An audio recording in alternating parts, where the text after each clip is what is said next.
আসসালামু আলাইকুম। কথা বলছি আমি Fida Al Shams, speech and language therapy বিশেষজ্ঞ। সুপ্রিয় দর্শক এবং শ্রোতাবৃন্দ, দেরিতে কথা বলার কারণ যখন অটিজম স্পেকট্রাম ডিসঅর্ডার, তখন আসলে আমরা কি করতে পারি সেই বিষয় নিয়ে আজকে আমরা সরাসরি কথা বলবো। একটা শিশু নানা কারণেই দেরিতে কথা বলতে পারে। সেটা পরিবেশগত কারণে হতে পারে, কোনো অটিজম স্পেকট্রাম ডিসঅর্ডার বা এই ধরনের কোনো নিউরো ডেভেলপমেন্টাল ইস্যুজের কারণে হতে পারে, অথবা অন্যান্য আরও অনেক ধরনের কারণ রয়েছে, বংশগত কারণে হতে পারে। কিন্তু যদি অটিজম স্পেকট্রাম ডিসঅর্ডার হয়, সেটা আমরা বুঝবো কিভাবে?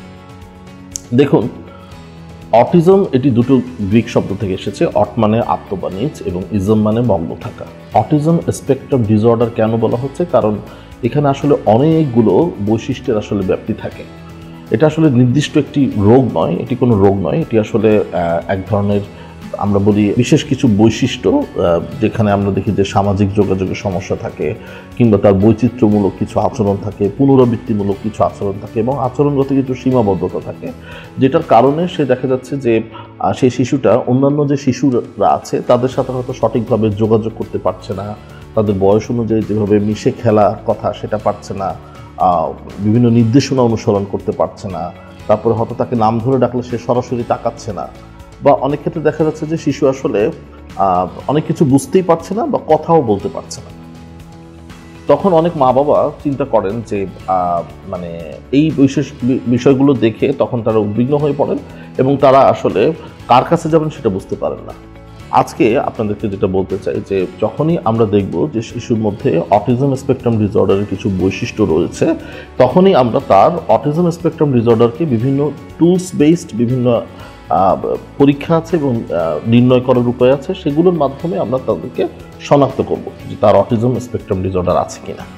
তার পরবর্তীতে আমরা বিভিন্ন ডেভেলপমেন্টাল অ্যাসেসমেন্টগুলো করব, অর্থাৎ বিভিন্ন পেশাজীবী তার যেই পেশা প্রটোকল আছে সেখান থেকে কিন্তু তিনি অ্যাসেসমেন্ট করবেন। অর্থাৎ যেমন ধরেন অটিজম স্পেকট্রাম ডিসঅর্ডার বৈশিষ্ট্য সম্পন্ন শিশুর ক্ষেত্রে অনেকগুলো চিকিৎসক কিন্তু এখানে ইনভলভ থাকেন।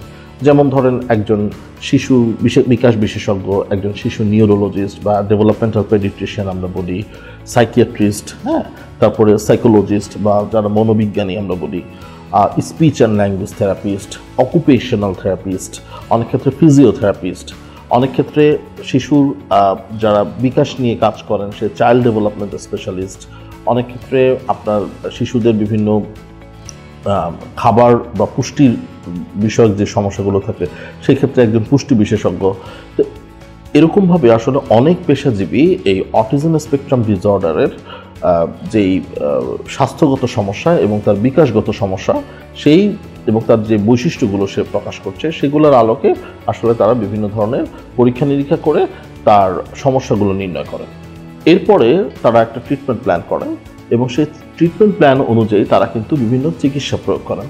তাহলে আমরা একটা জিনিস জানলাম যে যখন অটিজম স্পেকট্রাম ডিসঅর্ডার শনাক্ত হচ্ছে, তখন কিন্তু বিভিন্ন পেশাজীবীদের সমন্বয়ে আপনাকে এই চিকিৎসাটা নিতে হবে। এটা কোনো একক পেশাজীবী কিন্তু অটিজম স্পেকট্রাম ডিসঅর্ডারকে চিকিৎসা করে ভালো করতে পারবেন না। অটিজম স্পেকট্রাম ডিসঅর্ডারের শিশুর না অন্যান্য শিশুদের মতো তাদের অনুভূতি আছে, তাদেরও অনেক কিছু প্রকাশ করার অধিকার আছে, এবং তাদেরও অনেক দক্ষতা আছে, তাদেরও অনেক প্রতিভা আছে। এখানে দুটো বিষয় আসলে খেয়াল রাখতে হবে। একটা হলো যত দ্রুত এই সমস্যাটা নির্ণয় করা যায় এবং যত সমন্বিতভাবে সকল পেশাজীবীর তত্ত্বাবধানে তার সঠিক সময়ে শনাক্তকরণ এবং চিকিৎসাটা শুরু করা যায়। আগামী পর্বে আমরা এই অটিজম স্পেকট্রাম ডিসঅর্ডার শিশুর চিকিৎসা নিয়ে আরও বিস্তারিত কথা বলবো, এবং কি কি সম্ভাবনা আমরা এখানে দেখতে পাই সেগুলো নিয়ে আলোচনা করব। ততক্ষণ BTRF এর সাথেই থাকুন, সুস্থ থাকুন, ভালো থাকুন। আল্লাহ হাফেজ।